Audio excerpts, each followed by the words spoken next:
Hi friends, എല്ലാവർക്കും heavenly സ്പൈസസിൻ്റെ പുതിയൊരു എപ്പിസോഡിലേക്ക് വീണ്ടും സ്വാഗതം. ഇന്ന് ഞാൻ ഉണ്ടാക്കാൻ പോകുന്നത് ഒരു പക്കവടയുടെ റെസിപ്പിയാണ്. പക്കവട എന്ന് പറഞ്ഞാൽ എല്ലാവർക്കും അറിയാം, നമുക്ക് എല്ലാവർക്കും ഇഷ്ടപ്പെടുന്ന ഒരു ഈവനിങ് സ്നാക്കാണ് പക്കവട. ഞങ്ങളുടെ നാട്ടിലൊക്കെ അതിനെ കൊക്കുവട എന്നാണ് പറയുക. പിന്നെ റിബൺ പക്കവട അങ്ങനെയൊക്കെ പറയുന്ന സ്നാക്കാണ് ഞാൻ ഉണ്ടാക്കാൻ പോകുന്നത്. അതിനുവേണ്ടി ഞാനിവിടെ 2 കപ്പ് കടലമാവ് അളന്ന് വെച്ചിട്ടുണ്ട്. നമ്മുടെ കേക്കൊക്കെ ഉണ്ടാക്കുന്ന കപ്പില്ലേ, അതുകൊണ്ട് 2 കപ്പ് കടലമാവ് അളന്ന് വെച്ചിട്ടുണ്ട്. കടലമാവ് എപ്പോഴും നമ്മൾ അരിച്ചിട്ട് ചേർക്കണം, അല്ലെങ്കിൽ അതിൽ കട്ടയുണ്ടെങ്കിൽ നമുക്ക് നമ്മൾ പിഴിയുമ്പോൾ അതിൽ പെടും. അപ്പോൾ അതുകൊണ്ട് എപ്പോഴും നമ്മൾ അരിച്ചിട്ട് ചേർക്കണം. ഇനി നമുക്ക് വേണ്ടത് ഇതിലോട്ട് നമ്മളിപ്പോൾ 2 കപ്പ് കടലമാവിന് 1 കപ്പ് അരിപ്പൊടി. അരിപ്പൊടി എന്ന് പറയുന്നത് നമ്മുടെ മറ്റേ നൂലപ്പത്തിനൊക്കെ ഉണ്ടാക്കുന്ന അരിപ്പൊടി. അതിലോട്ട് കുറച്ച് 1 ടീസ്പൂൺ മുളക് പൊടി, പിന്നെ 1/4 ടീസ്പൂൺ കായത്തിൻ്റെ പൊടി, അതുപോലെ തന്നെ 1/4 ടീസ്പൂൺ മഞ്ഞൾപ്പൊടി. ഇതെല്ലാം കൂടിയിട്ടിട്ട് ഒന്ന് ഇടഞ്ഞെടുക്കാം. നമ്മുടെ നൂലപ്പത്തിൻ്റെ പൊടിയാണ് നമുക്ക് എടുക്കേണ്ടത് കേട്ടോ. അരിപ്പൊടി നല്ല നൈസായിട്ട് പൊടിച്ചിട്ടുള്ള അരിപ്പൊടി. ഇതൊക്കെ എടുത്തിട്ട് നന്നായിട്ട് അരിച്ചെടുക്കാം. ഇനി നമ്മുടെ ഉപ്പ് നമ്മളിപ്പോൾ ചേർക്കുന്നില്ല, നമ്മളിത് കുഴയ്ക്കുന്ന വെള്ളത്തിലാണ് ഉപ്പ് ചേർക്കുന്നത്. ഇനി നമ്മൾ മിക്സിയുടെ ഒരു ചെറിയ ജാർ എടുത്തിട്ട് അതിലോട്ട് ഒരു 4 അല്ലി വെളുത്തുള്ളി, വലിയ അല്ലി വെളുത്തുള്ളിയായിരുന്നു, അപ്പോൾ അതിൽ 3 എണ്ണം മതി, വലുത് 4 എണ്ണം വേണ്ട, 3 അല്ലി വെളുത്തുള്ളി, പിന്നെ കുറച്ചൊരു ചെറിയ കഷ്ണം ഇഞ്ചി, അത് ചെറുതാക്കി അരിഞ്ഞതും കൂടിയിട്ട് നമ്മൾ മിക്സിയുടെ ജാറിൽ കുറച്ച് വെള്ളം ഒഴിച്ചിട്ട്, ചെറിയ ജാറിൽ പ്രത്യേകം ശ്രദ്ധിക്കുക, ചെറിയ ജാറിൽ കുറച്ച് വെള്ളം ഒഴിച്ചിട്ട് നമ്മളത് നന്നായിട്ട് അരച്ചെടുത്ത് അത് അരിച്ച് അതിൽ നമ്മൾ പാകത്തിന് ഉപ്പും കൂടി ചേർത്ത് നമ്മുടെ ഈ മാവിൽ എടുത്ത് കുഴച്ച് നമ്മൾ ചപ്പാത്തിക്ക് മാവ് കുഴയ്ക്കുന്നത് പോലെ കുഴച്ചെടുക്കണം. ഇപ്പോൾ നമ്മളിത് ഇവിടെ അരച്ചെടുത്തിട്ടുണ്ട്. നമ്മുടെ വെളുത്തുള്ളി ഇഞ്ചി കൂടി അരച്ച് അത് അരിച്ചെടുത്തിട്ടുള്ള വെള്ളമാണിത്. ഇനി ഇതിലോട്ട് നമ്മൾ പാകത്തിന് ഉപ്പിട്ട് കൊടുത്ത് കുറച്ചും കൂടി വെള്ളം കൂടി മിക്സ് ചെയ്യുക. എന്നിട്ട് നമ്മൾ കുറേശ്ശെ വെള്ളം ഒഴിച്ചിട്ട് നമ്മുടെ മാവ് കുഴച്ചെടുക്കുക. അതിന് മുമ്പ് നമ്മൾ ഇതിലോട്ട് വേറൊരു ഇൻഗ്രീഡിയൻറ്റ് കൂടി ചേർക്കാനുണ്ട്. കുറച്ച് സൺഫ്ലവർ അത് വെജിറ്റബിൾ ഓയിലാണ്. നിങ്ങൾ ഏത് ഓയിലാണോ ഫ്രൈ ചെയ്യുന്നത് ആ ഓയിൽ ഒരു 1-2 ടേബിൾ സ്പൂൺ ഓയിൽ കൂടി ഒഴിച്ചു കൊടുക്കുക. എന്നിട്ട് നമ്മൾ വെള്ളം ഒഴിച്ച് നമ്മൾ പാകത്തിന് ഉപ്പ് ആ വെള്ളത്തിൽ കലക്കിയതിന് ശേഷം നമ്മൾ ചപ്പാത്തിക്ക് മാവ് കുഴയ്ക്കുന്നത് പോലെ നന്നായിട്ട് അതിനൊക്കെ കുറച്ചും കൂടി നനവിൽ, നൂലപ്പത്തിൻ്റെ ഒക്കെ മാവിൻ്റെ ഒരു നനവിൽ ഇത് കുഴച്ചെടുക്കുക. ഒരുപാട് ടൈറ്റായി പോയി കഴിഞ്ഞാൽ നമ്മുടെ മാവ് അച്ചിൽ നിന്ന് പുറത്തോട്ട് വരില്ല. അപ്പോൾ ഇതിന് വെളുത്തുള്ളി ഇഞ്ചി നമ്മൾ അരച്ച് ചേർക്കുക, നേരെ ഡയറക്റ്റ് അല്ല അരച്ച് അങ്ങോട്ട് ചേർക്കരുത്. എപ്പോഴും അരിച്ച് ആ വെള്ളം മാത്രം ചേർക്കണം. അല്ലെങ്കിൽ പിഴിയുമ്പോൾ നമ്മുടെ അച്ചിൽ അത് കുടുങ്ങി കഴിഞ്ഞാൽ നമുക്ക് നമ്മുടെ പക്കവട അച്ചിലൂടെ പുറത്തോട്ട് വരില്ല. അപ്പോൾ അതുകൊണ്ട് അത് ശ്രദ്ധിക്കുക. ഇനി നമുക്ക് ചപ്പാത്തിക്ക് മാവ് കുഴയ്ക്കുന്നത് പോലെ ഈ മാവ് കുഴച്ചെടുത്തിട്ട് വരാം. ഇപ്പോൾ നമ്മളിവിടെ മാവ് നന്നായി കുഴച്ചെടുത്ത് വെച്ചിട്ട് നല്ല സോഫ്റ്റായിട്ട് കുഴച്ചെടുക്കണം. തുള്ളി എണ്ണയൊക്കെ തടവി റെഡിയാക്കി വെച്ചിട്ടുണ്ട്. ഇത് എപ്പോഴും നമ്മൾ മൂടി വയ്ക്കണം മാവ്. കാരണം എന്താണെന്ന് വെച്ചാൽ മാവ് ഒരിക്കലും തുറന്ന് വെച്ച് കഴിഞ്ഞാൽ അത് ഡ്രൈ ആയിപ്പോവും. എന്നിട്ട് നമ്മളിവിടെ ഞാൻ നൂലപ്പത്തിൻ്റെ അച്ച് ഞാൻ റെഡിയാക്കി വെച്ചിട്ടുണ്ട്. ഈ അച്ചാണ് ഞാൻ ഇടുന്നത്. അപ്പോൾ തന്നെ വേറൊരു അച്ച് കൂടി ഉണ്ട് എൻ്റെ കയ്യിൽ. ഇതിലേത് വേണമെങ്കിൽ നമുക്ക് ഇടാം. അപ്പോൾ തൽക്കാലം ഞാനിപ്പോൾ ഇതിട്ടിട്ടാണ് ഉണ്ടാക്കുന്നത്. ഇനി ഇത് ഓക്കെ ആയില്ലെങ്കിൽ മറ്റേത് നമുക്ക് ഇടാം. ഇനി നൂലപ്പത്തിൻ്റെ ഈ ഉള്ളിലോട്ടൊക്കെ നന്നായിട്ട് എണ്ണ തടവി വെക്കണം. അപ്പോൾ നമുക്ക് നല്ല സ്മൂത്തായിട്ട് നമ്മുടെ മാവ് ഇങ്ങോട്ട് പിഴിഞ്ഞെടുക്കാൻ പറ്റും. ഇനി ഇതിലോട്ട് നിറച്ചിട്ട് നമുക്ക് എത്രയും പെട്ടെന്ന് നമ്മുടെ പക്കവട ഉണ്ടാക്കിയെടുക്കാം. അതിന് വേണ്ടിയിട്ട് ഞാനത് ഇവിടെ ഓയിൽ ഞാൻ ചൂടാക്കാൻ വെച്ചിട്ടുണ്ട്. നമ്മൾ മാവ് ഇതിൽ നിറച്ചിട്ടുണ്ട്. ഇനി നമുക്ക് നമ്മുടെ അച്ച് ക്ലോസ് ചെയ്യാം.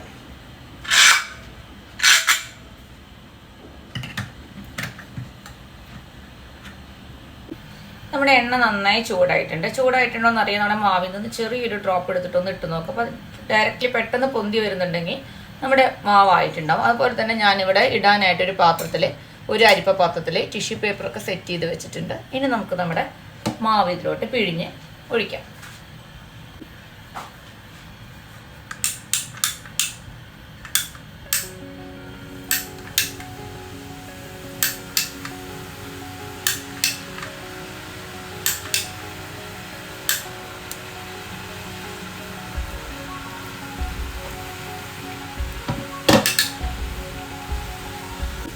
ഒരുപാട് സമയം നമ്മളിത് ഒരിക്കലും ഓയിലിട്ടിട്ട് ഫ്രൈ ചെയ്യരുത്. പെട്ടെന്ന് തന്നെ തിരിച്ചിടുക, പെട്ടെന്ന് തന്നെ എടുക്കുക. ഇത് കുറച്ച് ഇരുന്നിട്ട് പിന്നെ അതൊന്നും കൂടി നമ്മുടെ പക്കവട ഒന്ന് മൊരിയാനുണ്ട്.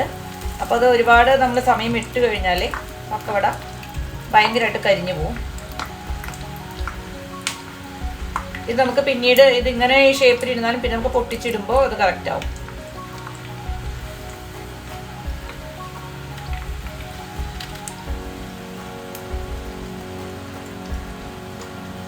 ഒന്ന് മൊരിഞ്ഞ് വരട്ടെ.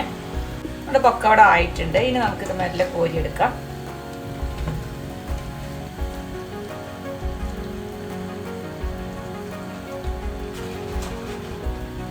എണ്ണയിൽ നിന്ന് വളരെ സൂക്ഷിച്ച് പുറത്തോട്ട് എടുക്കുക, അല്ലെങ്കിൽ കയ്യിലോട്ട് എണ്ണ തെറിക്കും. പിന്നെ നമ്മളിത് എപ്പോഴും നല്ല ഡീപ്പ് ഫ്രൈ ചെയ്യണം, ഒരിക്കലും അതൊരു ഷാലോ ഫ്രൈ ചെയ്യാൻ നിൽക്കരുത്.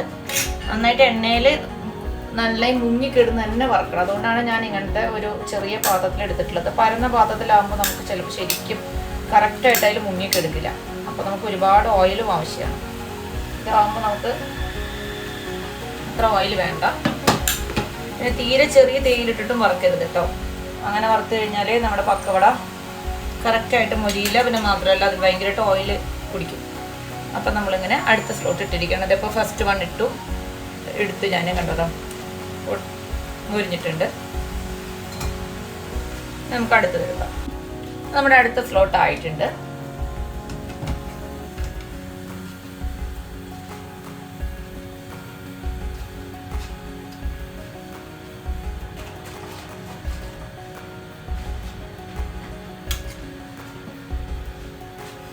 നമുക്ക് അടുത്തത് പിഴിഞ്ഞു വയ്ക്കാം.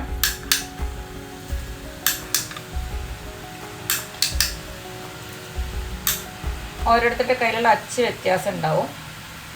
അപ്പോൾ നിങ്ങളുടെ കയ്യിലുള്ള ഏതാണ് പക്കവടയുടെ അച്ച് എന്നുണ്ടെങ്കിൽ അത് നോക്കിയിട്ട് അത് ചൂസ് ചെയ്ത് നമ്മൾ കറക്റ്റായിട്ട് ഉണ്ടാക്കിയെടുക്കും.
ഇതിപ്പോൾ എൻ്റെ ലാസ്റ്റ് സ്ലോട്ടിലുള്ള പക്കവടയാണ്.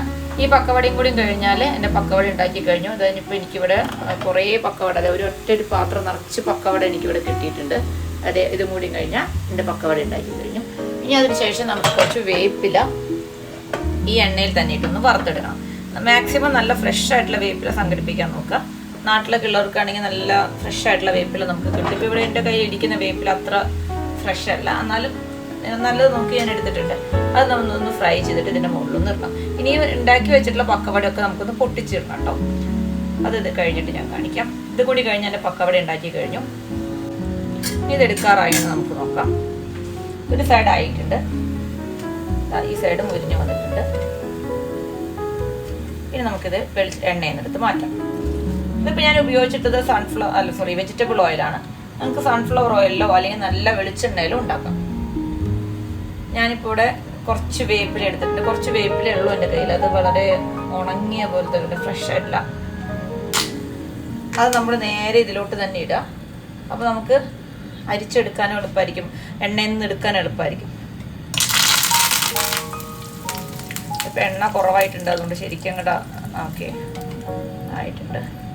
ഇതുപോലെ ഒന്ന് വറുത്ത് പോരാം. എന്നിട്ട് നമുക്ക് ഇതിന് മുകളിൽ ഇട്ട് കൊടുക്കാനാണത്. ഇപ്പം എനിക്ക് ഇത്രയ്ക്ക് പക്കവട ഇവിടെ കിട്ടിയിട്ടുണ്ട്. നല്ല എളുപ്പത്തിൽ നമുക്ക് വീട്ടിലുണ്ടാക്കിയെടുക്കാവുന്നതാണ്. ഒരുപാട് വലിയ ചിലവൊന്നുമില്ല.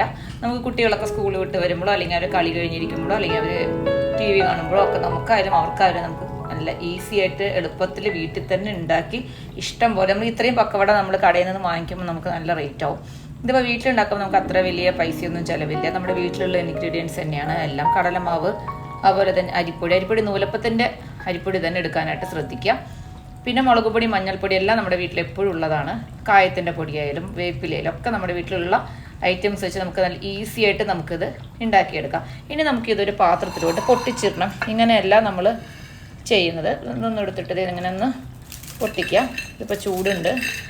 ഒന്ന് പൊട്ടിച്ചെടുത്തു കഴിഞ്ഞാൽ നമ്മുടെ പക്കവട ഇങ്ങനെ തന്നെ നമുക്ക് കഴിക്കാനായാലും ടിന്നിലിട്ട് വെക്കാനായാലും ഈസിയല്ല.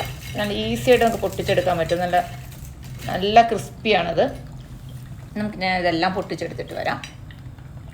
ഇതിപ്പോൾ നമ്മുടെ പക്കവട എല്ലാം നമ്മൾ റെഡിയാക്കി വെച്ചിട്ടുണ്ട്. പൊട്ടിച്ച് റെഡിയാക്കി വെച്ചു. ഇപ്പോൾ നോക്കൂ, നല്ലോണം പക്കവട നമുക്ക് കിട്ടിയിട്ടുണ്ട്. ഇതിൻ്റെ മുകളിലൊക്കെ ഞാൻ നല്ലോണം നമ്മുടെ വേപ്പില ഇട്ടിട്ടുണ്ട്. വേപ്പില ഇത്ര ഇട്ടാൽ പോരാ കേട്ടോ, കുറച്ച് കൂടുതൽ ഇടണം. നമ്മൾ വേപ്പില എൻ്റെ കയ്യിൽ ഇത്രേ ഉണ്ടായിട്ടുള്ളൂ, അതുകൊണ്ടാണ് ഞാൻ ഇത്രയും കുറച്ചിട്ടത്. അപ്പോൾ അത് കണ്ടു പക്കവട നോക്കി തരാം പൊട്ടുന്ന കേട്ടോ. നല്ല ക്രിസ്പി ആയിട്ട് ഉണ്ടാക്കിയെടുക്കാൻ പറ്റും. നല്ല ടേസ്റ്റാണ്. അപ്പോൾ നിങ്ങളെല്ലാവരും തീർച്ചയായിട്ടും ഇത് ഉണ്ടാക്കി നോക്കുക. ഇത് വളരെ എളുപ്പത്തിൽ നമ്മുടെ പണി കഴിയും. നമുക്ക് ഒരുപാട് ബുദ്ധിമുട്ടും വിഷമങ്ങളൊന്നുമില്ല ഉണ്ടാക്കാനായിട്ട്. അപ്പോൾ നമുക്ക് നമ്മുടെ വീട്ടിൽ തന്നെ നല്ല ഹെൽത്തി ആയിട്ട് നല്ല ടേസ്റ്റി ആയിട്ട് നമുക്ക് ചിലവ് കുറഞ്ഞ രീതിയിൽ ഈ സംഭവം വീട്ടിൽ തന്നെ ഉണ്ടാക്കിയെടുക്കാവുന്നതുള്ളൂ. ഞാനും കടയിലൊന്നും പോയി ഇത് വാങ്ങിച്ച് കുട്ടികൾക്ക് കൊടുക്കണ്ട. അപ്പോൾ നമുക്കിത് വീട്ടിൽ ഉണ്ടാക്കിയെടുക്കാവുന്നത് ഇങ്ങനെയാണ്. എല്ലാവരും ഉണ്ടാക്കി നോക്കുക, നിങ്ങളുടെ അഭിപ്രായങ്ങളൊക്കെ അറിയിക്കുക.